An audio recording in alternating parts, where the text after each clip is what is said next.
திருச்சிற்றம்பலம். K சங்கரின் கீதை சேனலை தினமும் பாருங்கள். இந்த வீடியோவை லைக் செய்யுங்கள், ஷேர் பண்ணுங்கள் மற்றும் மறக்காம சப்ஸ்கிரைப் செய்யுங்கள். தேங்க்யூ.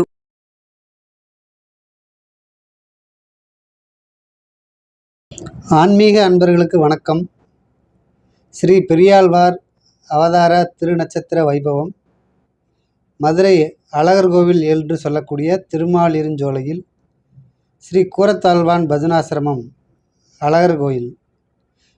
பொங்கும் பரிவாலே ஸ்ரீமந்த் நாராயணனுக்கு மங்களாசாசனம் செய்த வில்லிபுத்தூர் விஷ்ணு சித்தராகிய பெரியாழ்வார்க்கு மதுரை திருமாலிருஞ்சோலையில் நிகழும் பகவத் ஸ்ரீ ராமானுஜ சகாப்தம் 1008 குரோதி வருடம் ஆனி மாதம் 31ஆம் தேதி, அதாவது 15/7/24 திங்கட்கிழமை அன்று சுவாதி திருநட்சத்திரத்தில் ஸ்ரீ பெரியாழ்வார் அவதார நன்னாள் கொண்டாட்ட நிகழ்ச்சி நடைபெற்றது.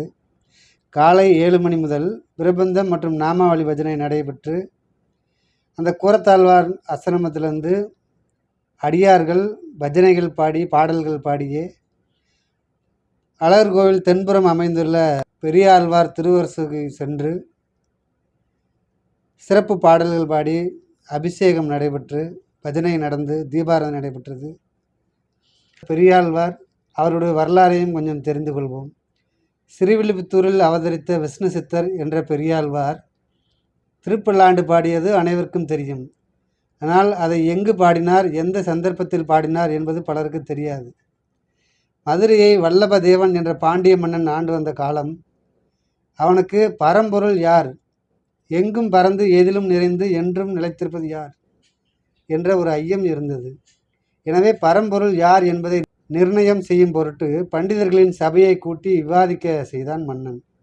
யார் சரியாக பரம்பொருளை நிர்ணயம் செய்கிறார்களோ அவர்களுக்கு பரிசாக பொற்களி தங்கக்காசுகள் கொண்ட முடிப்பு வழங்கவும் ஏற்பாடு செய்திருந்தான்.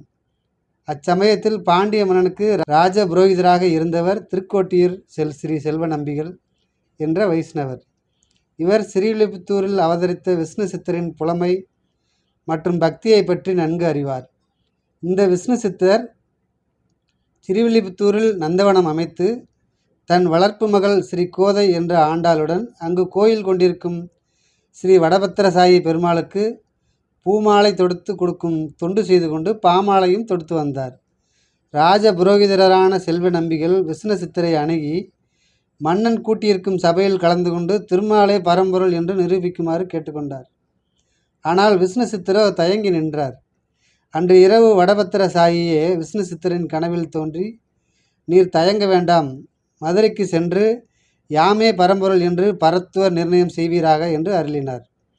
விஷ்ணு சித்தரும் வேதாந்திகளின் சபையில் கலந்து கொண்டு வேத சாஸ்திர இதிகாச புராணங்களை மேற்கோள் காட்டி திருமாலே பரம்பொருள் என்பதை நிர்ணயித்த சமயத்தில் ஒரு களியில் கட்டியிருந்த பொற்களி தானாகவே பெரியாழ்வாரின் கரங்களில் வந்து சேர்ந்தது. மன்னனின் சந்தேகமும் தீர்ந்தது. அவன் விஷ்ணு சித்தருக்கு சீடராக மாறினான். மன்னன் பெரியாழ்வாரை பெருமைப்படுத்த பட்டத்து யானை மேல் ஏற்றி மதுரை மாநகரில் வலம் வந்தபோது நம் கூடலழகர் கருடன் மேல் ஸ்ரீதேவி பூதேவி சமேதராய் அங்கிருந்த அனைவருக்கும் காட்சி கொடுத்து நானே மெய்ப்பொருள் என்று நீர் காண்பித்தார். எல்லோருக்கும் காட்சி தந்த அந்த பகவானுக்கு கண் திருஷ்டி பட்டுவிடக்கூடாது என்ற பெரியாழ்வாரின் நீர்மையாகிய பொங்கும் பரிவாலே, அதாவது ஒரு தாய் தன் குழந்தையின்பால் கொண்ட அன்பு போல தன்னை தாயாகவும் பகவானை குழந்தையாகவும் பாவித்து யானையின் மேல் தொங்கும் மணிகளையே தாளமாக கொண்டு பகவானையே பல்லாண்டு வாழ வாழ்த்தி திருப்பல்லாண்டு பாடினார். ஒரு பெரியவர் நிலையில் நின்று பகவானையே வாழ்த்தி பல்லாண்டு பாடியதால் விஷ்ணு சித்தர் என்ற பெயர் கொண்ட இவர் பெரியாழ்வார் என்னும் பெயர் பெற்றார். பெரியாழ்வார்க்கு பகவான் காட்சி கொடுத்த இடம்தான் மெய்காட்டிய பொட்டல், உண்மையை காட்டிய இடம். இவ்விடம் மதுரை அருள்மிகு கூடலழகர் பெருமாள் திருக்கோயிலுக்கு கிழக்கே தற்போது அமைந்துள்ள ஜான்சி ராணி பூங்காவுக்கு அருகே அமைந்துள்ளது. இந்த மெய்காட்டிய பொட்டல் திரிந்து மேங்காட்டு பொட்டல் என்று இப்போது அழைக்கப்படுகிறது. மெய்காட்டிய திருவிழா ஒவ்வொரு ஆண்டும் வைகுண்ட ஏகாதசிக்கு முந்திய பிரதமையில் பல்லாண்டு தொடக்கமாக இரவு சுமார் 9 மணி அளவில் நடைபெறும். அதன்பின் மானுடனாய் அவதரித்த பூமாதேவியான ஆண்டாளை தன் வளர்ப்பு மகளாக சீரும் சிறப்புமாக வளர்த்து வந்தார் பெரியாழ்வார். பின் அவள் விரும்பியபடி ஸ்ரீரங்கத்திலே ஸ்ரீரங்கநாதனுடன் சேர்த்துவிட்டு வந்து ஸ்ரீரங்கம் கருவறைக்குள் சென்ற ஆண்டாள் ஸ்ரீரங்கநாதன் திருவடிகளில் மறைந்தாள். பெரியாழ்வார் வளர்ப்பு மகளின் நினைவாகவே இருந்து வந்தார். இவருடைய மனநிலையை எண்ணிய மன்னன் இவர் திருமாலிருஞ்சோலையில் என்று சொல்லக்கூடிய அழகர் கோயில் அருகில் இருந்தால் சற்று நிம்மதி பெறுவார் என்று எண்ணினார். அதன்படி தன் ஆச்சாரியரை தனக்கு பக்கத்திலே இருக்கும் பொருட்டு அழகர் கோயிலில் குடியமர்த்தி ஸ்ரீ பரமசாமியின், அதாவது அழகர் கோயில் மூலவரின் திருநாமம் திருநிழலில் இருக்க வைத்தார் பாண்டிய மன்னர். அழகர் கோயிலிலேயே அந்திம காலம் வரை வாழ்ந்து திருநாடு என்று சொல்லக்கூடிய மோட்சம் அலங்கரித்தார். அவருடைய சரம திருமேனி பள்ளிப்படுத்தப்பட்டு புதைக்கப்பட்டது. அவ்விடத்தில் ஒரு திருவரசு எழுப்பப்பட்டது. அந்த இடம் கோயிலுக்கு தெற்கே மலைக்கு செல்லும் பாதையில் தற்பொழுது அமைந்திருக்கும் பெரியாழ்வார் பூங்காவிற்கு தென்மேற்கு பக்கம் அமைந்துள்ளது. அடியார்களாகிய நாம் அனைவரும் கூடியிருந்து குளிர்ந்து திருவரசை சேவித்து ஆழ்வார் அருள் பெறுவோம். அடியார்களுக்கு திருவரசு என்றால் என்ன என்பது நிறைய பேருக்கு தெரியாமலே இருக்கிறது. வேர் சூடுவார்கள் மண்பற்று கலற்றார் போல் நாணியை விக்கிரகத்தோடே ஆதரிக்கும் என்பது ஸ்ரீ வசன பூசணத்தின் வாக்கியம். இதன் பொருள் என்னவென்றால், குளிர்ச்சிக்காகவும் வாசனைக்காகவும் வெட்டி வேரை பயன்படுத்தும் போது வேரில் உள்ள மண்ணை கழுவி தனியாக பிரித்து எடுக்காமல் அப்படியே சூடிக்கொள்வார்கள். அதுபோல பகவான் பிராத்கரமான திருமேனியை விட்டு பிரியும் நாணிகளுடைய ஆத்மாவை மட்டும் தன்னுடன் வைத்து காப்பதோடு அல்லாமல் அந்த திருமேனியையும் காத்து அவனே ஆராதனமும் செய்து வருகிறான். ஆகவே ஆழ்வார்கள் ஆச்சாரியார்கள் திருமேனியை பள்ளிப்படுத்திய அந்த புதைத்த இடத்திற்கு பெயர்தான் இந்த திருவரசு. அங்கே ஆண்டவனே ஆட்சி செலுத்துவதால் அவ்விடம் திருவரசு என்று பெயர் பெறுகிறது. ஒவ்வொருவரும் அனைத்து அடியார்களாகிய நாம் அனைவரும் கூடியிருந்து குளிர்ந்து திருவரசை சேவித்து ஆழ்வார் அருள் பெறுவோம். வணக்கம். ஆழ்வார்கள் வாழி அருளி செயல்வாழி. இன்றை பெருமை அறிந்திலையோ ஏழை நெஞ்சே, இன்னைக்கென்ற ஏற்றமணி உரைக்கு நன்றி புனை பல்லாண்டு பாடிய நம் பற்றபினான் வந்து தித்த நல்லாணியில் சோதினாள். இந்த உலகத்தில் எத்தனையோ பிறந்திருக்காங்க, இறந்துருக்காங்க. ஆனால் நம்மளை உஜ்ஜீவிப்பதற்காக எப்படி நம்மளுடைய ஏதாவது விபத்து ஏற்பட்டதுன்னா குளத்துக்குள்ளே போய் ஃபயர் சர்வீஸுக்காரங்க தான் உள்ளே இறங்குவாங்க, மற்றவங்களாம் வேடிக்கை தான் பார்ப்பாங்க. ஏன்னா அவங்களுக்கு அதுக்குள்ளே தகுதி இருந்துச்சு. அந்த மாதிரி மயர்வர மதிநலம் அல்வ பெற்ற ஆழ்வார்களை எம்பெருமான் அனுப்பி வச்சோம். எல்லா ஆழ்வார்களும் ஒரே மாதிரி எம்பெருமானிடத்திலேயே ஆழ்ந்த பக்தி கொண்டவர்கள்னால ஆழ்வார்கள். அந்த ஆழ்வார்களிலே எல்லா ஆழ்வார்களும் ஒரே மாதிரினா நம்மாழ்வார் தான் தலைமை. அந்த நம்மாழ்வாரை காட்டிலும் ஒருவருக்கு ஏற்றம்னா இன்றைக்கு அவதாரம் செய்திருக்கக்கூடிய பெரியாழ்வார். ஏனென்றால் நம்மாழ்வார் கூட சில இடங்களில் இந்த மாதிரி எம்பெருமானே எனக்கு இதை போக்கு, இது வேண்டாம் அப்படின்னு சொல்லி கேட்டிருக்கார். ஆனால் நம்முடைய பெரியாழ்வார் 10 பாசனங்களாலே பல்லாண்டு பாடினார். ஏன் பல்லாண்டு பாடணும் என்றால், எம்பெருமானுடைய வடிவழகுக்கு என்ன தீங்கு வருமோன்னு சொல்லி அப்படி துடித்தார். அது யாருக்கு வரும்? ஒரு குழந்தை அலங்காரம் பண்ணி வெளியே போகுதுன்னா கூப்பிட்டு நெத்தி அந்த கன்னத்தில் ஒரு கருப்பு மை வைப்பாங்க. இந்த கருப்பு மை எதுக்குன்னு சொன்னால் திருஷ்டி கழிக்கிறது. எம்பெருமான் மற்ற ஆழ்வார்களெல்லாம் எம்பெருமானை பாடினார்களே தவிர அவருக்கு பெரியாழ்வார் அவதாரம் பண்ணினது இன்றைய ஆணிதனில் சோதி என்றால் ஆதரிக்கும். இந்த ஆணிதனில் சோதி எப்பேற்பட்டது என்று சொல்லலாம், ஞானியருக்கு ஒப்போர் இல்லை என்று இவ்வுலகு தன்னை எப்போதும் சிந்தித்திருந்தார். நாம் உயர்றதுக்கு ஒரே வழி எப்போதும் அவனையே சிந்தித்திருக்க வேண்டும். பெரியாழ்வார் காட்டின வழி, ஆலயத்துக்கு சென்றால் பெருமாளை சேவித்தால் என்ன செய்யணும்னு சொன்னால், எனக்கு இதை கொடு அதை கொடுன்னு கேட்குறதுல நியாயமும் இல்லை, தர்மமும் இல்லை. அப்போ என்ன தான் செய்கிறது? இங்கேருந்து போய் சும்மா நிற்கிறதானா பல்லாண்டு பாடணும், மங்களாசாசனம் பண்ணணும். எப்படி ஒரு பெரிய ராஜாவிடத்தில் போய் எனக்கு இதை கொடு அதை கொடுன்னு கேட்டால் அவன் நினச்சிக்கிட்டு இருந்தது ஒரு ஊரையே அல்லது ஒரு 100 ஏக்கர் நிலம் கொடுக்கலான்னு நினச்சிருப்பான். இவங்க இங்கேருந்து போனால் என்ன கேட்பாங்க? நமக்கு தெரிஞ்ச அளவுக்கு எங்கள் வீட்டு சிக்னல் சரியாக வரமாட்டேங்குது, டிவியை கொஞ்சம் கரெக்ட் பண்ணி கொடு, இப்படி தான் கேட்க புத்தி தோணும். ஏன்னா நம்முடைய பழக்க வழக்கங்கள் அதிலேயே இருக்குது. உயர்ந்ததாக இருக்கக்கூடிய பரமபதம் அவன் தர தயாராக இருக்கிற பொழுது நாம் அல்பமாக இருக்கக்கூடிய விஷயங்களை கேட்கக்கூடாது. கேட்காமல் எப்படி இருக்கிறதுனா, நீ நல்லா இரு, நீ நல்லா இருந்தா, அவையார் சொன்னார் வரப்புயரன்னு சொன்னார். இந்த வரப்புயரன்னு சொன்னதுனால என்ன ஆச்சுன்னா, வரப்புயர நீர் உயரம், நீர் உயர கோன் உயரம், கோன் உயர குடி உயரம். பெருமாள் நல்லா இருந்தாங்கன்னா நாமெல்லாம் நல்லா தான் இருப்போம். எப்படி நல்லா இருக்கணும்னு சொன்னால், இந்த லௌகீகத்தில் உயர்ந்த நகைகளை போடுறதோ அல்லது உயர்ந்த செல்ஃபோன் வாங்கிக்கிறதோ நல்லா இருக்கிறதாக அர்த்தம் இல்லை. அதெல்லாம் கர்மத்தின் அடியாக கிடைக்கும், போகும். ஆனால் எம்பெருமானுடைய கிருபையினால் இருக்கக்கூடிய நமக்கு இருக்கும் நாள் உகந்த நிலங்களிலே பகவத் குணானுபவ கைங்கரியமாய் பொழுதுபோக்காக இருக்கணும்னார். வேற ஒன்றும் இல்லை. பெருமாளை சேவிக்க, பெருமாளுக்கு தொண்டு செய்வதாக புஷ்ப கைங்கரியம் பண்ண எந்த ஆழ்வார்களும், தொண்டரிப்படி ஆழ்வாரும் பெரியாழ்வாரும் தான் புஷ்ப கைங்கரியம் பண்ணார். புஷ்ப கைங்கரியம் அவ்வளவு உயர்ந்த கைங்கரியம். அதை செய்தது மட்டுமல்லாமல் பெரிய பெருமாள் என்று சொல்லக்கூடிய ரங்கநாதருக்கு தன்னுடைய பெண்ணை கொடுத்தார். அந்த அம்மா என்ன பண்ணுச்சு, இவர் கட்டி வச்ச மாலையை தான் கழுத்தில் போட்டுட்டு அழகாக இருக்கனான்னு பார்த்தது. உடனே பெருமாள் பார்த்தார், இதை விட அழகு எனக்கு வேறு யார் வேணும், நீயே வான்னு சொல்லி அழைச்சிட்டு போனார்.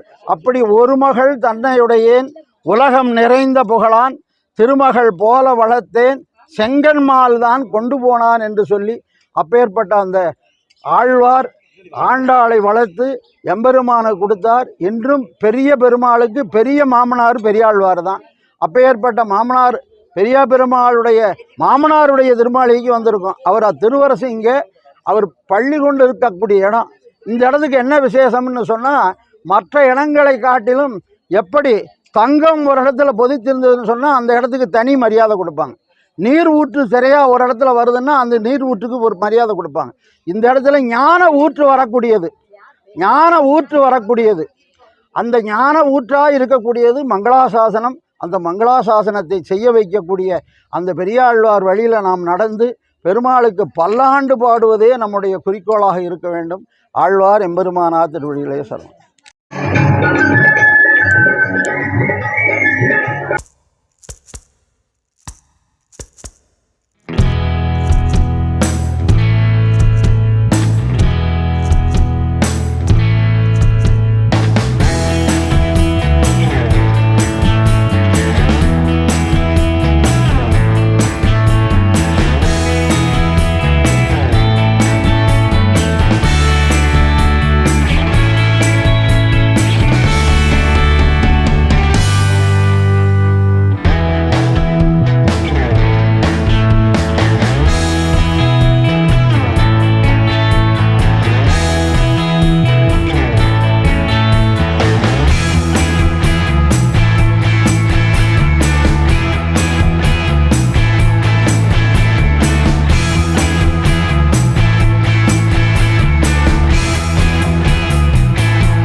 குரல் கேட்டு கண்ணன் வந்தான்.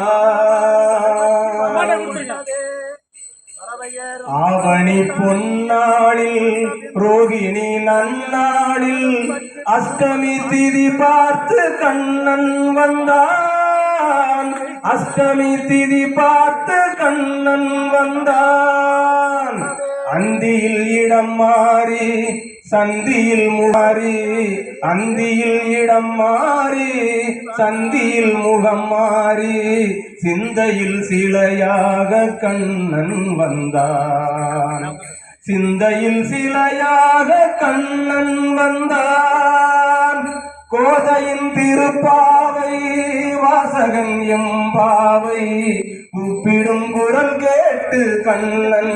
இருக்கிறார்களா? சரி, இல்ல இருக்கிறதுக்கு என்ன பண்ணணும்? வர்றோம்மா, வந்து பாக்குறோம். சரி, என்ன நினைக்கிறாங்க? ஒரு சிறு முயற்சி.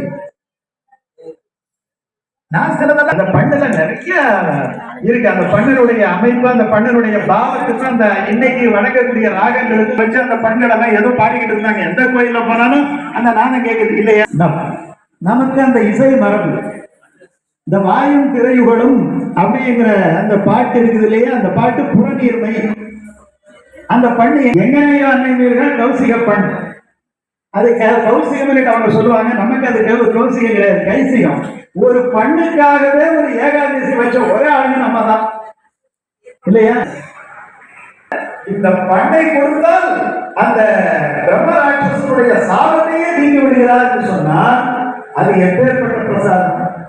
அதனாலதான் என்ன பண்ணாருன்னா, கண்டனம் சித்தாம்பு அப்படிங்கிற அற்புதமான ஒரு பதிகத்திலே என்ன செஞ்சார் அவரு, நான் நபிற்றி இன்பம் மேவினேன் அவன் பொன்னடி மேய்மையை. இவர் வந்தது பெருமாள் நிமித்தமாக, பெருமாளே பரம்பொருள் நிர்ணய பரத்துவ நிர்ணயத்துக்காக வந்திருக்கிறார். வந்தவர் ஞானத்தினாலே வேண்டிய வேதங்களோடு கிரியறுத்தார். அங்க ஞான மேல இருக்கிறார், வந்திருக்கிறது பெருமாள். இவர் என்ன பண்ணணும், அவரை பார்த்தோன்னே ஸ்தோத்திரம் இல்லையா பண்ணணும். இவர் அவருக்கு மங்களாசாசனம் பண்ணினார். என்ன அர்த்தம் அப்படின்னா, அவருக்கு வந்தது பரிவு இல்ல, பெரும்பறிவு. அப்ப இந்த பெரும்பறிவு என்ன பண்ணும்னா புத்திய மழுங்கடிச்சிடும். ஞானம் இருக்கு இல்லையா, ஞானம் எல்லாம் காணாம போயிடும். அப்ப அவருக்கு தெரிந்தது ஒன்னே ஒண்ணுதான், வந்திருக்கிறது பெருமாள், நேரா வந்துட்டார். இப்ப இவருக்கு கண்ணு